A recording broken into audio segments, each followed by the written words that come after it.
Science की जगह बस कुछ चुनिंदा जगह इस्तेमाल किया जा रहा है। दूसरा इलेक्ट्रॉनिक प्रौद्योगिकी, जैसे हम क्या कहेंगे, इलेक्ट्रॉनिक प्रौद्योगिकी को टेक्नोलॉजी। हाँ, टेक्नोलॉजी, इलेक्ट्रॉनिक टेक्नोलॉजी, जिसमें कि हम FIR दर्ज करना या रिपोर्ट दर्ज करवाना या संबंध की तामील करवाना, यहाँ पर हम लोग कम जोर दे रहे थे। तो कहा कि नहीं, इसको स्पीडी ट्रायल करो जल्दी से। ऐसे उनके इतना लेट हो गया तो फिर कानून नहीं, जस्टिस डिलीवर कैसे होगा? ऐसे नहीं होना चाहिए। तो फिर प्रौद्योगिकी को इस्तेमाल किए जाने के बारे में बात करें तो जल्दी से जल्दी ऐसी चीज़ों को इस्तेमाल करते हुए प्रॉब्लम को, पेंडिंग केस जो उसको नहीं, पेंडिंग केस को ठीक से इस्तेमाल करें, पेंडिंग केस को स्पीडी ट्रायल कराएंगे। तो दो चीज़ें, एक तो क्या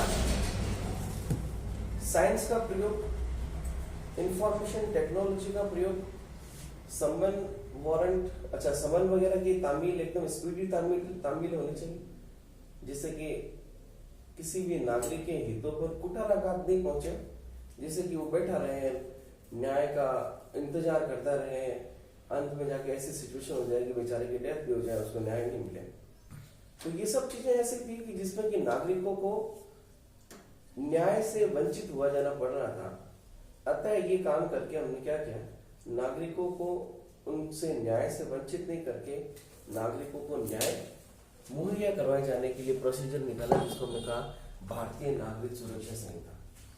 कुछ नहीं किया, कुछ चेंजेस जरूर किए, जैसे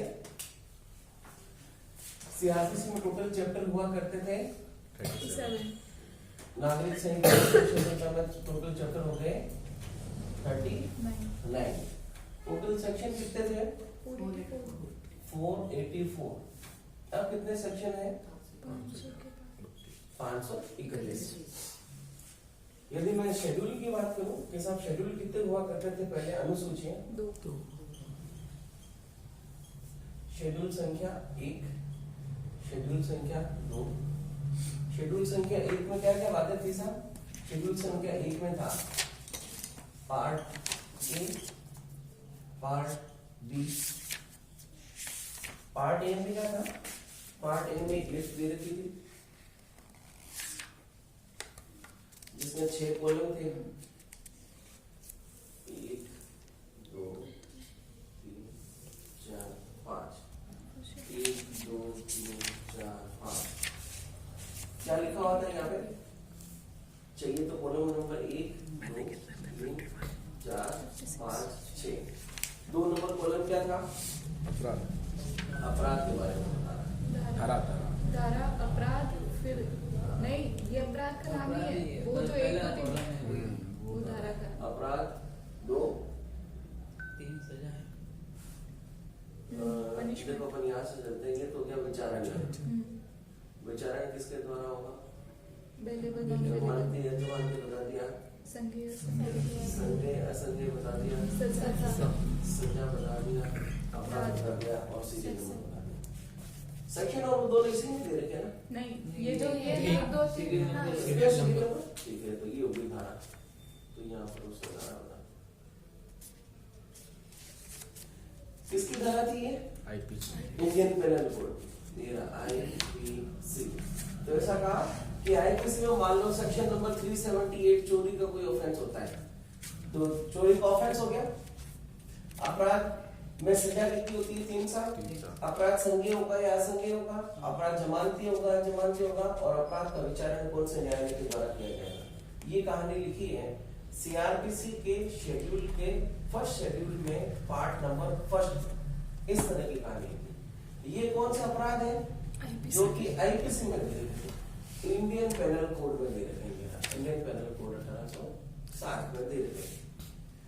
तो सवाल ये कि साहब यदि IPC में दिए गए अपराधों का विचारण या संज्ञेय होना इसने बता दिया, तो ऐसे अपराध जो IPC के अलावा है वो उन अपराधों का विचारण कौन करेगा, या फिर वो अपराध संज्ञेय होंगे नहीं होंगे, उसके बारे में बताया। यहाँ क्या कहा?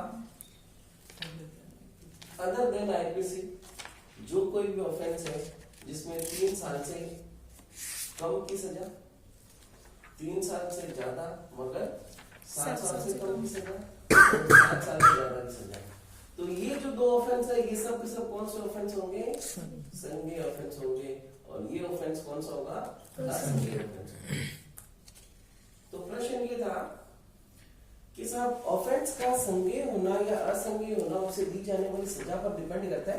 तो जवाब था हमारा कि साहब आईपीसी में दिए गए अपराधों में सजा के बारे में जो समय अवधि बता रखी है उसके आधार पर हम किसी अपराध का संज्ञेय होना या असंज्ञेय होना तय नहीं कर पाते थे। मगर ऐसे ऑफेंस जो आईपीसी के अलावा दे रखे हैं उसमें यदि कोई भी ऑफेंस में 3 साल से ज्यादा की सजा है तो वो सभी ऑफेंस कौन से हैं? कॉग्निजेबल ऑफेंस है। बाकी के सब नॉन कॉग्निजेबल ऑफेंस है। तो इस तरह की कार्य दे रखी थी। पर अब क्या कर दिया भारतीय नागरिक सुरक्षा संहिता में यहाँ जो सेक्शंस दिए वो कौन से आईपीसी के दिए हैं? मतलब कौन से उसके दिए हैं? आईपीसी के नहीं देके भारतीय न्याय संहिता। इसी आईपीसी का नाम चेंज करके या फिर इसी को रिपीट करके हमने भारतीय न्याय संहिता को अधिनियमित किया है। कब हुई अधिनियम? अभी ये 25 अगस्त है या 18 अगस्त है? ये 5 अगस्त है।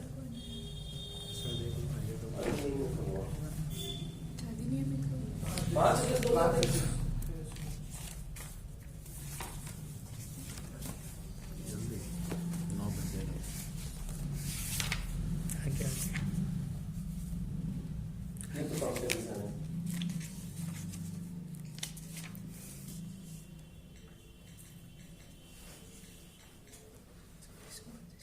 कहीं नहीं लिखा 2023 के नाम से जा लेगा।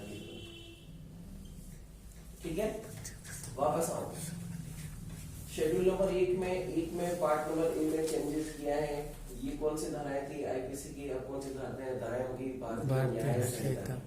भारतीय न्याय संहिता की धाराएं किसमें दे रखी है? भारतीय नागरिक सुरक्षा संहिता। एक ही बात, आईपीसी की धाराएं पहले सीआरपीसी में दे रखी थी। ये चैनल हो गया से ये चैनल से। शेड्यूल नंबर 2 में क्या लिख रखा था? शेड्यूल नंबर 2 में फॉर्मेट्स थे। पहले अपन इसको याद करते थे 56 इंच का सीना। कितने फॉर्मेट्स थे? 56। अब ये जो 56 इंच का सीना बढ़कर 58 इंच का सीना, 58 फॉर्मेट थे। कितने सालों में 2 इंच दो बढ़ा? फॉर्मेट हो गए।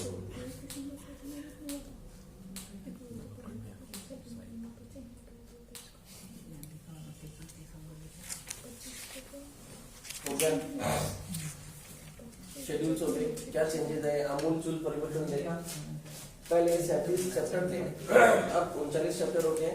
484 सेक्शन थे, 531 सेक्शन हो गए। ठीक है, शेड्यूल कितने थे? 2 थे, 2 के 2 ही हैं। फर्स्ट शेड्यूल में कितने पार्ट है? ए और बी। वो कब हुई है? सेकंड शेड्यूल में लैंग्वेज हुई है। फर्स्ट शेड्यूल में लैंग्वेज कहाँ चेंज हुई है? भारतीय न्याय संहिता हो गया। सेकंड शेड्यूल में 56 इंच से लेकर 58 इंच, मतलब 56 शेड्यूल फॉर्मेट से हटाकर बढ़ाकर 58 फॉर्मेट कर दिए। एक तो होगी ये कहानी। दूसरा देखें कि साहब क्या क्या चेंजेस किए गए। जैसे कि हम देखें नंबर 1, अन्वेषण को तीव्र करना, इन्वेस्टिगेशन को बाउंड करना, तीव्र करना। दूसरा, सूचना या इंफॉर्मेशन को बताया जाना, सूचना को बताया जाना या सूचना दर्ज करवाया जाना। तीसरा, जिसको हम कहेंगे फोरेंसिक साइंस। फोरेंसिक साइंस का इस्तेमाल हो गया। फोरेंसिक साइंस को हम कहेंगे हिंदी में विज्ञान। कौन सा विज्ञान? वैज्ञानिक विज्ञान, न्याय विज्ञान।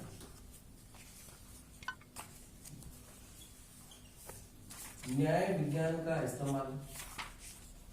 और चौथा, सूचना प्रौद्योगिकी की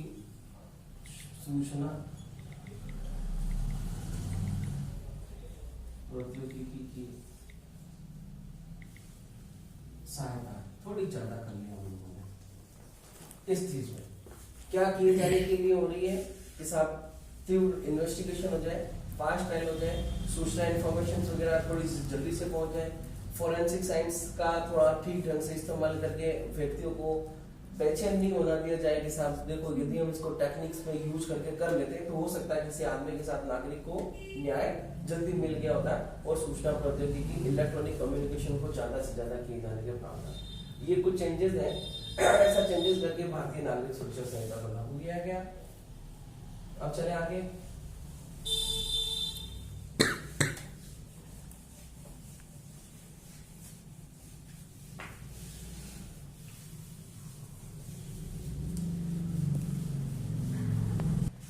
जमानती अपराध की डेफिनेशन डालेंगे। जमानत बेल लागू तो आगा होगा वही जो प्रीवियस एक्ट में था, उसमें क्या क्या था, चैप्टर नंबर 8, 10 और 11 के सिवाय बाकी के सब जितने चीजें यहाँ पर लागू नहीं होगी है ना। यदि और वो भी लागू होना चाहता है तो स्टेट गवर्नमेंट कर सकती है। स्टेट गवर्नमेंट वहां पर स्पेशल प्रोविजन करके कर सकती है, क्योंकि वो लॉ एंड ऑर्डर की स्थिति को मेंटेन किए जाने की व्यवस्था है। मतलब वो चैप्टर तो लागू होंगे ही होंगे। अब इसमें क्या कर दिया, इनका भी लागू होना चैप्टर नंबर 9, 11 और 12। सेम ये वही चैप्टर है जिन चैप्टर का हम उनके नाम से जानते थे, 8, 10 और 11 के नाम से। आगे चले, जमानत के प्रावधान को, जमानत को इन्होंने कोडिफाइड किया है, बताया गया है जमानत क्या होता है। पहले जमानती अपराध में क्या कहा गया था, सीआरपीसी में शेड्यूल नंबर 1 में जिसको जमानती अपराध बताया गया है वो जमानती अपराध है। अब देखो सेक्शन नंबर 2B डेफिनेशन निकालो जरा। जमानत की डेफिनेशन दे रखी है उसके पहले श्रव्य, दृश्य, इलेक्ट्रॉनिक द्रव्य नहीं श्रव्य और सूचना मतलब हो गया, ऑडियो वीडियो रिकॉर्डिंग की डेफिनेशन दे रखी है। जमानत की डेफिनेशन में क्या है, जमानत से किसी अधिकारी या न्यायालय द्वारा अधिरोपित कतिपय शर्तों एक बार पर। वापस बताओ। जमानत से किसी अधिकारी या न्यायालय द्वारा। अधिकारी का मतलब कौन है, एसडीएम एग्जीक्यूटिव ऑफिसर। जमानत देते हैं ना। अधिकारी का मतलब प्रिजाइडिंग ऑफिसर भी हो सकता है, अधिकारी का मतलब एग्जीक्यूटिव मजिस्ट्रेट भी हो सकता है। क्या एग्जीक्यूटिव मजिस्ट्रेट भी जमानत को छोड़ता है, वो उछल के भरवाना 107, 108 में, ठीक है। द्वारा अधिरोपित कतिपय शर्तों पर किसी अपराध के कारित किए जाने के अभियुक्त या संदिग्ध व्यक्ति द्वारा किसी बंद पत्र। देखो दो बातें लिखी है, किसके द्वारा, या तो अभियुक्त या संदिग्ध या फिर संदिग्ध व्यक्ति, दोनों ये कैसे लिखा, संदिग्ध। धनुष वाला ध आएगा लास्ट वाले में, मतलब लास्ट वर्ड।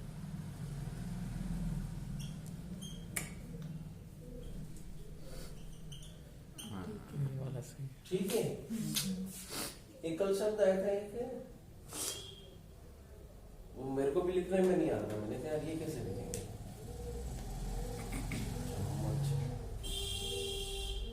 चलो अभी आगे चलो। हाँ, कौन कौन है, अभियुक्त व्यक्ति की है और संदिग्ध व्यक्ति की है। कौन कौन होता है अभियुक्त और संदिग्ध। अभियुक्त मतलब चालान पेश कर दिया कोर्ट ने, करने उसने कह दिया कि साहब ये वो आदमी है जिसके द्वारा हमारे पे ये किया गया, दोषी भी कर दिया, जजमेंट दिया जाना बाकी है, एक्यूज पर्सन है, अभी क्या कर दिया, जमानत को छोड़ दिया, जब सजा सुनाएंगे वापस पकड़ लेंगे। संदिग्ध व्यक्ति कौन है, जिस पर डाउट है कि साहब हो सकता है कि आप इसमें शामिल हो। पुलिस अधिकारी लेकर आता है कस्टडी के लिए, पुलिस कस्टडी के लिए, कौन है कि सर संदिग्ध पर्सन है, हमें इससे इन्वेस्टिगेशन करवाना है, हो सकता है पता चल जाए कि अभियुक्त है संदिग्ध है। तो क्या पुलिस कस्टडी के दौरान किसी आदमी को जमानत पर दिया जा सकता है।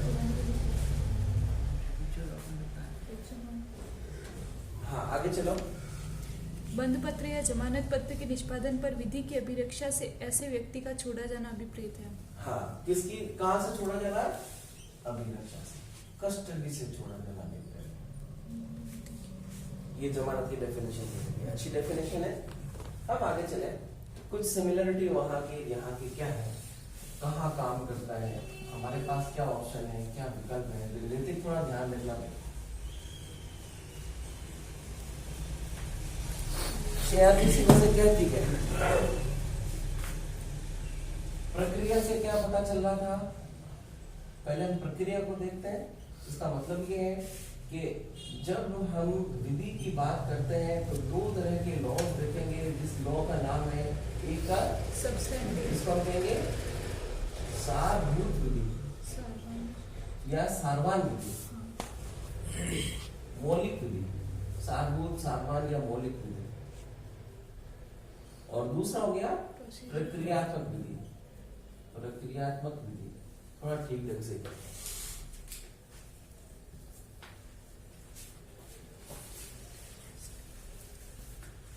जब भी हम कभी लॉ देखते हैं तो उस लॉ में देखते हैं दो तरह की विधियां। उन दो तरह की विधियों को यदि अपन एक बार बात करें तो वो विधियां हैं आपराधिक विधि और दूसरी विधि है दीवानी विधि, जिसको हम सिविल प्रक्रिया कहते हैं या व्यवहार विधि कहते हैं। आपराधिक विधि क्या बताती है? लॉ क्या कहता है कि साहब अपराध को एक तो परिभाषित किया जाएगा, जिसको हम कहेंगे अपराध की मौलिक विधि, और दूसरी विधि वो अच्छा परिभाषित करने का मतलब हो गया कि साहब ये कार्य अपराध हो गए, ये कार्य अपराध हो गए, ये अपराध है, ये अपराध है, ये अपराध है, ये अपराध, तो अपराध घटित हो गया। या कह दिया कि जो कोई भी आदमी इस तरह का काम करेगा कहा जाएगा कि उसने अपराध किया, या जिस किसी भी आदमी के विरुद्ध इस तरह का काम हुआ कहा जाएगा कि उसके विरुद्ध इस तरह का अपराध हुआ। तो किसको डिफाइन किया इसकी मौलिक विधि में? अधिकारों को, अधिकार या कर्तव्यों को परिभाषित किया गया, परिभाषित किया गया। किसमें? अधिकारों और कर्तव्यों को परिभाषित कहाँ किया गया है? लॉ बनाकर डिफाइन किया गया है। तो मतलब ये सब कौन से अधिकार हो गए? ये स्टैट्यूटरी राइट्स हो गए, विधिक अधिकार हो गए। और अधिकार की सबसे अच्छी बात ये है कि अधिकार तभी कोई अधिकार सक्षम है कि फिर सक्सेसफुल है जबकि उस अधिकार का उपचार दे रखा हो। Where there is right, there is remedy।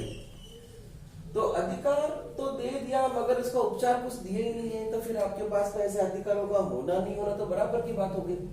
तो जहां कहीं मौलिक विधि में डिफाइन करके बताया कि साहब आपके विरुद्ध यदि आपकी सहमति के विरुद्ध ये काम होता है, या किसी बच्चे को उठा ले लिया जाता है, या किसी घर में किसी व्यक्ति के द्वारा घुसा दिया जाता है, तो ऐसे व्यक्ति के द्वारा किया गया कार्य क्या कहलाएगा? अपराध। और ऐसे अपराध की स्थिति में करना क्या है कि साहब अपराध हो गया, व्यक्ति को कहां तक पहुंचाना है? सजा या जुर्माने की स्थिति तक। तो सजा और जुर्माने तक स्थिति तक पहुंचाए जाने के लिए भी हमें कोई ना कोई एक प्रक्रिया ऐसी होगी जिसे डिफाइन करना पड़ेगा कि साहब ऐसा थोड़ी है कि साहब आपके घर में किसी व्यक्ति ने चोरी की, आपको लग रहा है चोरी की, वास्तव में चोरी नहीं हुई, और आप किसी नहीं कह सकता, हो सकता उसने अपराध किया है नहीं किया। यदि ऐसा कर दिया जाता जैसा कपिल बता रहे हैं, तब तो फिर ये तो एक सोशल सामाजिक जीवन नहीं होता बेटा, ये तो एक आदिवासी जीवन हो जाता जिसमें कि समाज को विनियमित किए जाने की बात नहीं होती। अतः क्या किया गया कि किसी भी व्यक्ति के द्वारा अपराध किए जाने के बाद सजा और जुर्माने तक पहुंचाने के लिए भी एक प्रक्रिया को डिफाइन किया गया कि साहब यही वो प्रक्रिया है, उस जिस प्रक्रिया को प्रयोग में लाते हुए किसी आदमी को तुम दंडित या जुर्मानित कर सकते हो। तो बताया कि साहब ऐसी प्रक्रिया कौन सी होगी कि साहब ऐसी प्रक्रिया को हम कहेंगे प्रक्रिया विधि। तो लॉ जो विधि दो तरह की देख रहे हैं, एक आपराधिक विधि और दीवानी विधि। तो आपराधिक विधि में हम जिस दो विधियों की बात कर रहे हैं, तो ये विधि होगी मौलिक विधि, अधिकारों और कर्तव्यों को डिफाइन कर रखा होगा। ये अधिकारों और कर्तव्यों को मूलभूत परिवर्तन करवाए जाने के लिए जिस प्रक्रिया को हमें डिफाइन करना है, जिस प्रक्रिया का हमें फॉलो करना है, उसे हम कहेंगे प्रक्रिया। इसी का उदाहरण यदि हम देखें कि साहब मौलिक विधि में कौन कौन सी विधियां हैं, जैसे अभी हमने एक एग्जांपल के तौर पर देखा कि साहब पोक्सो,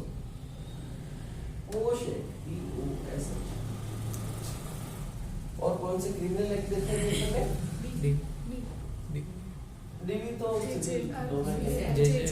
जुवेनाइल जस्टिस बोर्ड, या फिर इसके पहले की बात करूं मैं इंडियन पेनल कोड।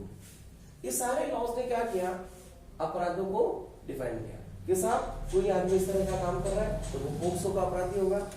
कोई आदमी ने इस तरह का ऑफेंस किया, महिलाओं को वर्क स्थल पर हरासमेंट किए जाने के बाद, तो वो अपराध है। जेचे के द्वारा किया गया तो वो अपराध है, आईपीसी के द्वारा किया गया तो वो अपराध है। तो ये अपराध तो डिफाइन कर दिया, पर किसी भी आदमी को अपराधी और बिना अपराधी डिक्लेयर किए जाने की कोई ना कोई प्रक्रिया होगी। तो क्रिमिनल प्रोसीजर में इस तरह की प्रक्रिया को डिफाइन किया गया था क्रिमिनल प्रोसीजर कोड में, CRPC में। तो ये प्रक्रिया विधि होगी। सेम इसी तरह की बात करूं दीवानी विधि में क्या होगा मौलिक विधि होगी, मौलिक विधि और प्रक्रियात्मक विधि। मौलिक विधि में कौन कौन सी विधियां हैं? जैसे अभी अपन ने लेटेस्ट में पढ़ा डोमेस्टिक वायलेंस एक्ट। अच्छा, डोमेस्टिक वायलेंस एक्ट को दीवानी विधि और आपराधिक विधि का क्या कहेंगे? Semi civil.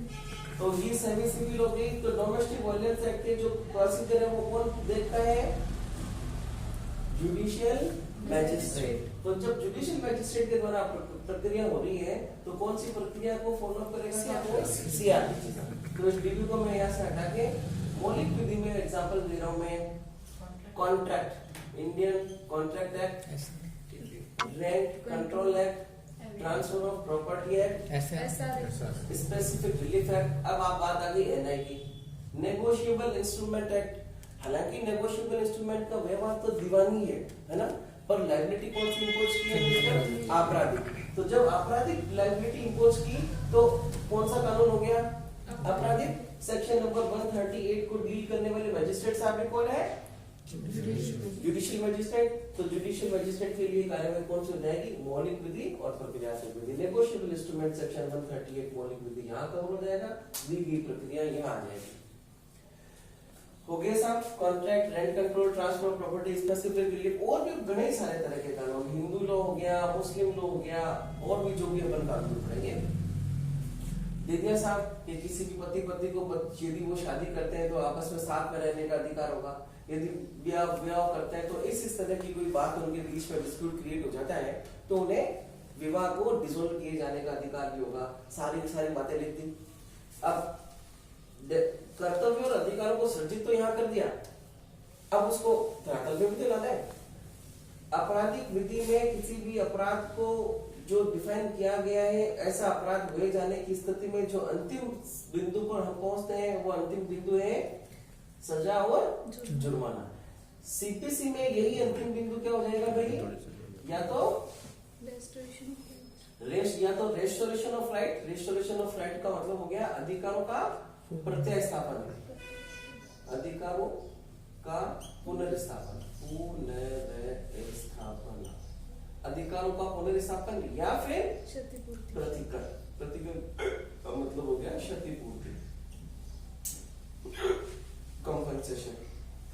इन दो में से यदि कोई काम करवाया जा रहा है, कि सिविल लॉ में ये कहा गया है कि अंतिम रूप से कार्यवाही जहां पहुंचती है वो या तो अधिकारों के पुनर्स्थापना पर पहुंचेगी या फिर कॉम्पनसेशन या प्रतिकर दिलवाए जाने की बात करेंगे। क्या हम सजा दे देंगे? सिविल लॉ पर सजा दिए जाने की बात क्रिमिनल पर होगी।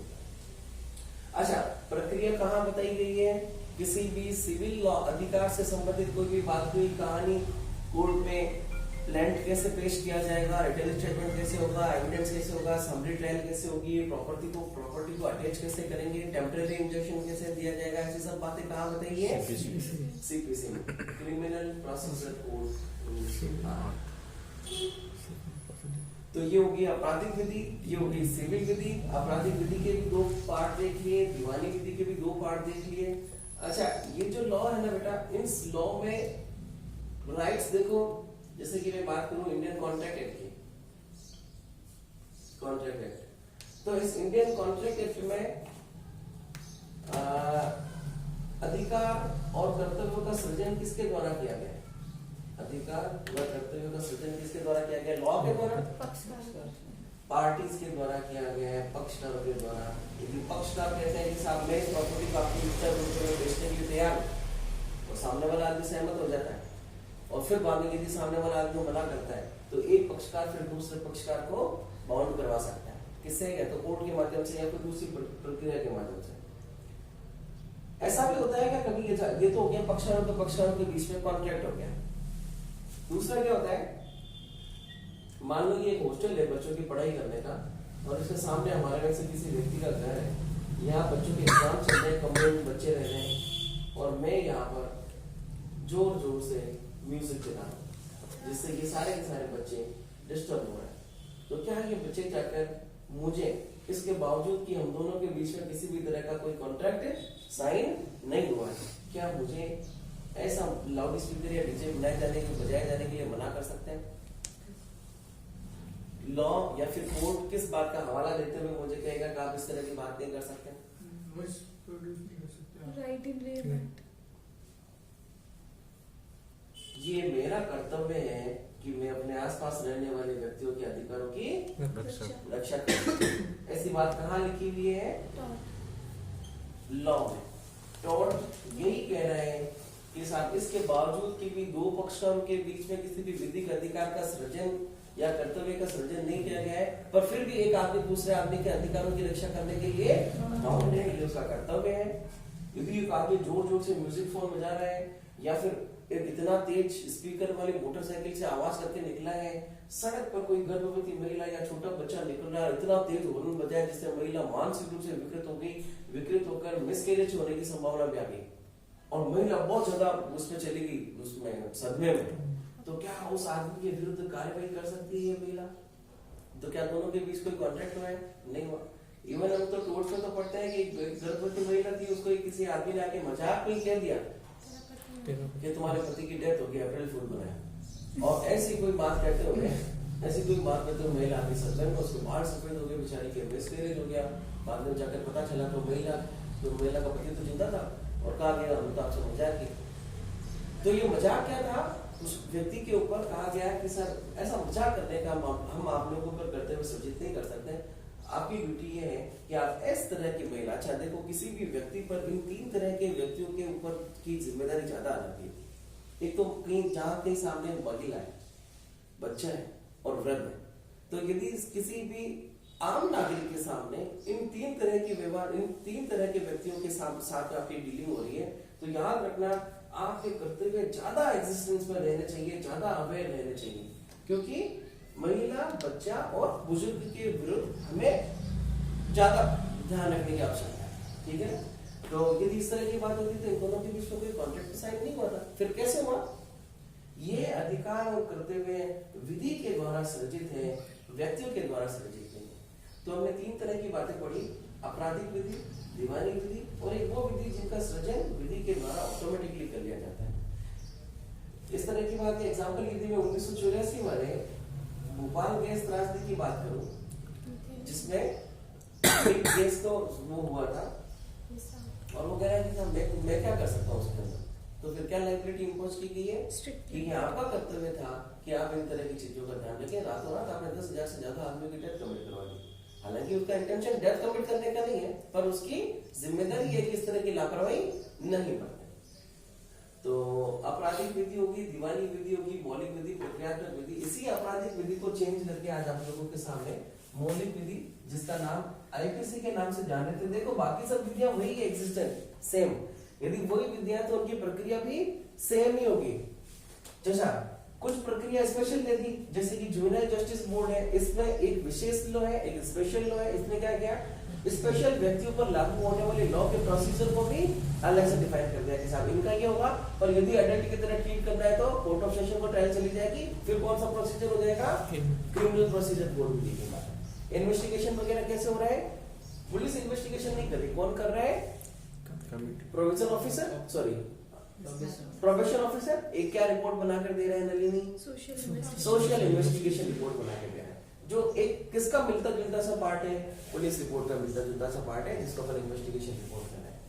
आगे तो ये जो आपराधिक विधि है, इसी आपराधिक विधि में मौलिक विधि को तो बनाया हमने आईपीसी के नाम से चेंज करके भारतीय न्याय संहिता BNS, और इसी प्रक्रियात्मक विधि को, जिसको अभी तक हम सीआरपीसी के नाम से जान रहे थे, उस विधि को नाम दे दिया भारतीय नागरिक सुरक्षा संहिता, BNSS, IPC और CRPC। इसी को चेंज करके ये कहा गया। समझ में आया? अनिता आपने बताया था कि सर मेरे को बेसिक से बताना, क्योंकि मैं बहुत पीछे रह चुकी हूँ। ठीक है, नगमा और ऋतिक तुम्हारे लिए क्या कहेंगे, क्या समझे इसमें आप? साहब एक बेसिक बताया कि किस टाइम क्या यूज होता है, क्यों यूज नहीं होता है वो सब। किसी भी आपराधिक प्रक्रिया का लक्ष्य क्या होता है, अंतिम रूप से आपराधिक प्रक्रिया किसी भी व्यक्ति को पकड़ के क्या किया जाना होता है, प्रूफ क्या जाता है कि अपराध इसके द्वारा कमिट हुआ है कि नहीं, और यदि प्रूफ हो जाता है तो फिर क्या होगा, तो उसको पनिशमेंट मिल जाएगी, या तो सजा मिलेगी या जुर्माना मिलेगा। और सिविल में सिविल में सर वो चलते रहेंगे देखो एग्जांपल देखो चलते रहेंगे केस में। देखो जैसे कि एक प्रॉपर्टी है जिसके दो भाग हैं ए और बी, ये ए का है ये बी का है। ए ने क्या किया, इसकी प्रॉपर्टी पर एनक्रोच करते हुए अपना मकान यहां तक बना लिया, ठीक है। बी भागा गया कोर्ट, कहा कि सर ए ने मकान मेरी प्रॉपर्टी के अंदर घुसकर बना लिया। कोर्ट ए को बुलाकर क्या कहेगी, अंतिम रूप से विनिश्चय हो जाता है। पहले तो ये कहेगा कि सर ये तो मकान मेरे ही है, ये तो जमीन पे मेरी सारे दस्तावेज पेश करा के लाल पर खड़े कर दिए। और ए अब कहता है कि साहब नहीं, कोर्ट ने अंतिम रूप से ये माना कि प्रॉपर्टी वास्तव में किसकी थी, बी की थी। बी के पास तो दो ऑप्शन है, या तो अपने अधिकारों का रिस्टोरेशन करवा सकता है कि कोर्ट से आदेश मिल रहा है कि सर इसका मकान भागो यहाँ से, तोड़ो यहाँ से और मुझे मेरा कब्जा पूरा वापस दे दो। तो ये क्या हो गया, रिस्टोरेशन ऑफ राइट्स। दूसरा ऐसा भी हो सकता है कि ए यदि उसको कंपनसेशन दिए जाने के लिए तैयार है कि साहब हाँ ठीक है साहब, मैंने तुम्हारी जमीन पर अतिक्रमण किया, इसकी रेट भाव ये है, मैं तुमको इतने भाव से दिए जाने के लिए तैयार हूं, और बी उस पर सहमत हो जाता है। तो ये क्या हो गया, जो अधिकारों का हनन हुआ है उसका रिस्टोरेशन हो गया, उसका पुनर्स्थापना हो गई, नहीं सॉरी प्रतिक्रमण कर दिया गया। और पहले वाली स्थिति में अधिकारों का रिस्टोरेशन हो गया। तो रिस्टोरेशन ऑफ राइट्स और कंपनसेशन दिए जाने का जो अंतिम लक्ष्य है वो है दीवानी प्रक्रिया संहिता का, सजा और जुर्माना दिए जाने का अंतिम लक्ष्य है आपराधिक प्रक्रिया संहिता। सीआरपीसी सीबीसी सॉरी भारतीय नागरिक सुरक्षा संहिता या भारतीय न्याय संहिता एग्जिस्टेंस में आएगी कब, जबकि कभी कोई अपराध घटित हो रहा तभी ना।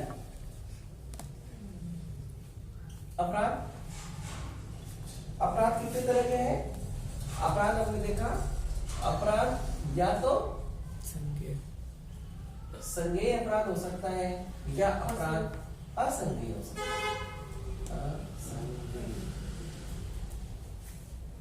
संज्ञेय अपराध किसे कहते हैं,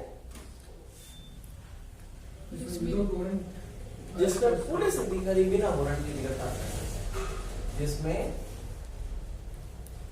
बिना वारंट गिरफ्तार किया जा सकता है। अच्छी बात है, आता है सबको ये बात तो। और असंज्ञेय अपराध किसे कहते हैं, जिसमें बिना वारंट के गिरफ्तार नहीं किया जा सकता, उसे असंज्ञेय अपराध कहते हैं। बेटी दिमाग में जब भी कभी कॉग्निटिबल ऑफेंस पूछे without warrant, non cognizable offence without warrant arrest नहीं हो सकता है पुलिस अधिकारी के द्वारा। इसका मतलब ये है कि जब भी कभी आप किसी अपराध के संज्ञेयता या असंज्ञेयता के बारे में सवाल करें तो इसका मतलब ये है कि और पावर किसको मिल रही है, पुलिस को। कोई भी अपराध जो कॉग्निटिबल ऑफेंस है, पुलिस अधिकारी can arrest that person without warrant, है ना। तो सशक्त किसे किया जा रहा है संज्ञेयता और असंज्ञेयता के मामले में, पुलिस अधिकारी। अब जब हमारे साथ या फिर हमारे विरुद्ध संज्ञेय अपराध का घटना घटित होती है या फिर असंज्ञेय अपराध की घटना घटित होती है, तो दोनों स्थिति में हम लोगों के पास में क्या बात है कि साहब संज्ञेय अपराध होने की स्थिति में आप संबंधित थाना अधिकारी पर जाएंगे, पुलिस के पास में, और वहां एक सूचना दर्ज करवाएंगे। जिस सूचना का नाम है प्रथम सूचना रिपोर्ट, प्रथम सूचना रिपोर्ट, जिसको हम कहेंगे FIR। अच्छा, नई वाली जो ये ना भारतीय सुरक्षा नागरिक संहिता में मेट्रोपॉलिटन एरिया और मेट्रोपॉलिटन मैजिस्ट्रेट जैसे कंसेप्ट को खत्म कर दिया है। ना तो महानगर क्षेत्र है और ना ही महानगर मैजिस्ट्रेट है। पुराने सीआरपीसी में हम देख रहे थे कितनी की पॉपुलेशन पर 10 लाख 10 लाख। 8 में तो वो था, 8 में था, 8 और 16 में। तो सेक्शन नंबर 8 खत्म हो गया, फिर 16, 17, 18 और 19 ये 4 चीजें खत्म हो गए। फिर 19 के बाद में ये जो 4 खत्म होने के बाद में सबसे पहले क्या आ रहा था, सेक्शन नंबर 23, 24, 25 से क्या था, public prosecutor, assistant public prosecutor और प्रोसिक्यूशन डिपार्टमेंट। तो 19, 20, 21 से 3 जुड़ जाएंगे। समझ में आ गया।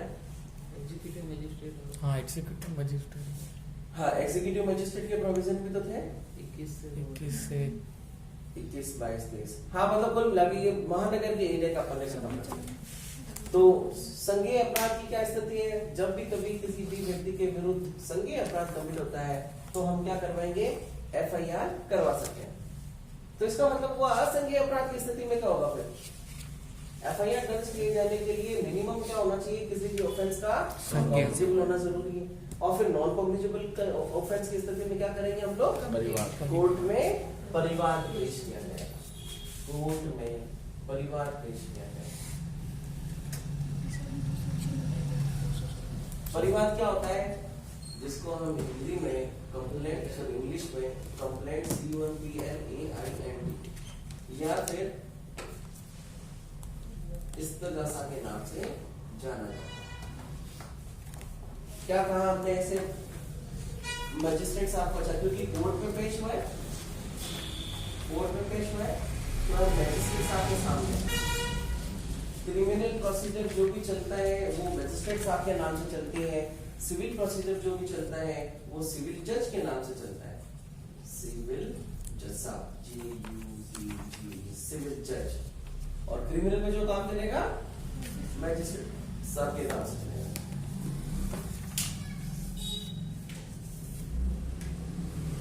तो मैजिस्ट्रेट साहब के सामने उपस्थित हो गए और क्या कहा हमने कि मैजिस्ट्रेट साहब को कि सर हमारे साथ में कोई अपराध घटित हुआ है। ये अपराध कौन सा हो सकता है? कंप्लेंट प्रस्तुत किए जाने के लिए जरूरी नहीं है कि अपराध का असंज्ञेय होना ही जरूरी है। यदि हम एफआईआर दर्ज नहीं करवा रहे हैं तो भी पुलिस थाने में मैजिस्ट्रेट साहब के सामने जाकर कंप्लेंट पेश कर सकते हैं। इसका मतलब ये हुआ अपराध या तो संज्ञेय अपराध में या असंज्ञेय अपराध में, दोनों ही स्थिति में हम कंप्लेंट पेश कर सकते हैं। आगे मजिस्ट्रेट साहब के सामने कंप्लेंट क्या कहा हमने मजिस्ट्रेट साहब को? मजिस्ट्रेट साहब को कहा कि सर देखो ऐसा एक आदमी जिसने इसी तरह का अपराध किया और इसी तरह की कहानी है। परिस्थितियों और फैक्ट्स और एविडेंस के आधार पर मैजिस्ट्रेट को लगता है कि वास्तव में अपराध गंभीर है और अपराध को प्रमाणित किए जाने के लिए जो बात के पेश की गई है वो तो उसे प्रमाणित होता है कि वास्तव में अपराध हुआ है। तो मैजिस्ट्रेट ऐसे तथ्यों की जानकारी आने के बाद तुरंत एक आफ्टर उस अपराध का क्या ले सकता है? संज्ञान ले सकता है। देखो, संज्ञेय is an different thing and संज्ञान एक डिफरेंट थिंग है। इसका मतलब संज्ञेय का मतलब तो अपराध की स्थिति में गिरफ्तार हो नहीं गिरफ्तार किया जाएगा पुलिस अधिकारी के द्वारा, और संज्ञान का मतलब मैजिस्ट्रेट साहब के द्वारा उसके विरुद्ध आपराधिक कार्यवाही की जानी चाहिए या नहीं की जानी चाहिए, इस प्रश्न का विनिश्चय है। जैसे संज्ञान किसे कहेंगे? इस प्रश्न का विनिश्चय न्यायालय के द्वारा न्यायिक मस्तिष्क का इस्तेमाल कर किया जाना कि संदिग्ध व्यक्ति या एक्यूज व्यक्ति के विरुद्ध न्यायिक कार्यवाही की जानी चाहिए या नहीं की जानी चाहिए। इस बात को हम कहते हैं संज्ञान। और संज्ञेय किसे कहते हैं? इंग्लिश में ये कॉग्निजेबल है और ये कॉग्निजेंस है। तो कॉग्निजेंस क्या केवल संज्ञेय अपराध का होगा या असंज्ञेय नॉन कॉग्निजेबल ऑफेंस का भी हो सकता है? तो कॉग्निजेंस आइदर कॉग्निजेबल और नॉन कॉग्निजेबल दोनों का हो सकता है। ये संज्ञेय क्या कहते हैं इंग्लिश में? कॉग्निजेबल, नॉन कॉग्निजेबल और कॉग्निजेंस। तो जब न्यायालय को लग गया कि साहब में न्यायिक मस्तिष्क का इस्तेमाल करते हुए लगा है कि वास्तव में इसके विरुद्ध कार्रवाई करनी चाहिए, तो फिर न्यायालय क्या करेगा? उस आदमी को अपने विरुद्ध उपस्थित होने के लिए, अपने समक्ष उपस्थित होने के लिए तो समन भेजेगा। समन से नहीं आ रहा तो फिर वारंट भेजेगा, और फिर कोई भी आदमी यदि वारंट से नहीं आता है तो अटैच संपत्ति का अटैचमेंट हो सकता है। संपत्ति का अटैचमेंट कर लिया गया फिर भी नहीं आता तो फिर न्यायालय क्या करेगा? उस आदमी को उद्घोषित अपराधी डिक्लेयर कर देगा, प्रोक्लेम्ड ऑफेंडर डिक्लेयर कर देगा। और जब भी कभी किसी भी आदमी को उद्घोषित अपराधी डिक्लेयर कर दिया जाता है तो इसका सीधा प्रभाव ये पड़ता है कि कोई भी प्राइवेट व्यक्ति उस आदमी को गिरफ्तार कर सकता है, क्योंकि प्राइवेट व्यक्ति के द्वारा गिरफ्तारी हर स्थिति में थोड़ी होगी। क्या कोई प्राइवेट आदमी जा रहा है और उसने मुझ पर ये शंका है उसको कि यार आरिफ साहब तो चोर एक नंबर है, क्या वो मेरे को पकड़ के गिरफ्तार कर लेगा? यदि ऐसा होता तो असामाजिक वो अराजकता नहीं फैल जाती समाज में।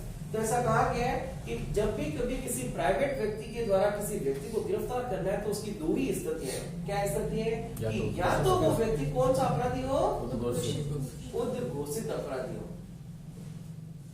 तो ऐसी स्थिति में वो गिरफ्तार कर सकता है। पर याद रखना कि कोई सामान्य आदमी ऐसे उद्घोषित अपराधी को भी गिरफ्तार नहीं करता। उसे पता है कि पुलिस और मजिस्ट्रेट साहब नहीं पकड़ पाए तो मैं अकेला किस खेत की मूली में गई, यदि मैंने इसमें हाथ डाले और फिर मेरे को लोग पकड़ के लेकर गए तो फिर हालांकि प्राइवेट व्यक्ति ऐसी स्थिति में गिरफ्तार करता नहीं है, पर private person is competent to arrest that person जिसके अगेंस्ट में प्रोक्लेमेशन डिक्लेयर हो चुकी है, या तो।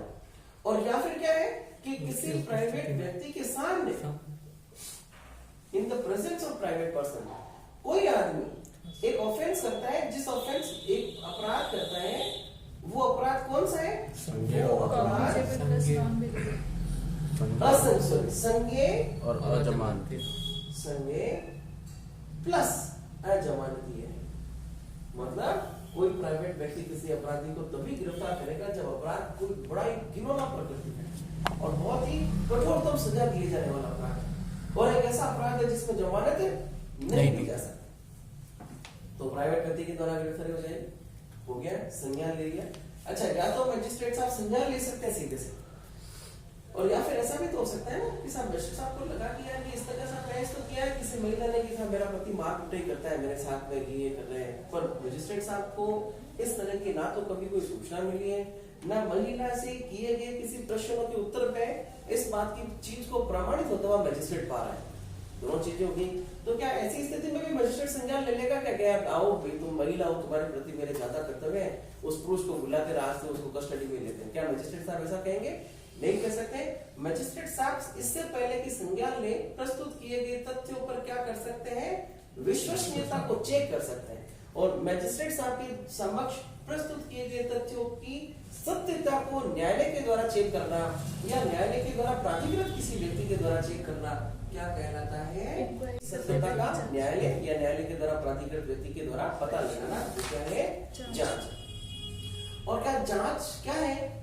विचारण और जांच सेम है, तो लिखा है साहब जांच की जो डेफिनेशन दे रखी है उसमें लिख रखा है विचारण से भिन्न। इसका मतलब ये है कि जांच और विचारण दोनों अलग अलग तरह की बात है। Inquiry and trial are very different from each other, क्योंकि जांच की डेफिनेशन में लिखा कि अदर देन ट्रायल, इसका मतलब है कि ट्रायल जांच नहीं है। तो यदि रीतिक प्रश्न पूछे कि इंक्वायरी क्या है तो क्या जवाब दोगे? जांच किसे कहते हैं? इन्वेस्टिगेशन करने को। अरे बेटा इसको तो इंक्वायरी कहते हैं, इसको इन्वेस्टिगेशन नहीं कहते। किसे कहते हैं इंक्वायरी? जांच करने को कहते हैं। कौन करता है? Police officer.